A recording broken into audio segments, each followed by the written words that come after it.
Dai cloud ai big data fino alla cyber security, la transizione digitale è già tra noi e nelle nostre aziende che nei primi 3 mesi del 2022 potrebbero assumere 6.740 persone. Il problema sono le risorse umane, da cui l'idea è diventata realtà di dare vita alla fondazione ITS Digital Academy per la formazione post diploma. Solo a gennaio di quest'anno circa 3.000 erano le figure ricercate dalle nostre aziende in Veneto, lo saranno ancora di più nel primo trimestre del 22 e quindi una buona ragione in più per dare vita a questo nuovo importante ITS Mario Volpato. La domanda di risorse digitalizzate o digitalizzande è ormai cresciutissima nel nostro mondo, ormai nel mondo dell'innovazione vera e propria, che poi è la forza trainante di quella che può essere la ripresa del nostro paese. Una richiesta di IT sempre più specializzata, quella che arriva dalle aziende.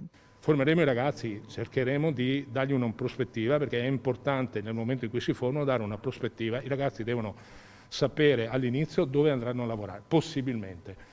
Poi l'ITS è importante perché più della metà del tempo si fa in azienda con insegnanti che vengono dal mondo industriale. Questo è assolutamente rilevante e in questo modo dovremo arrivare a coprire questa esigenza e fatemi dire, a fare un po' anche di concorrenza a tutte le altre regioni, perché qui nel Veneto tutti gli enti si sono uniti per fare questa fondazione. I primi corsi partiranno a ottobre. L'obiettivo è di farne 4, di cui 2 specializzati nella cyber security e nella gestione del marketing.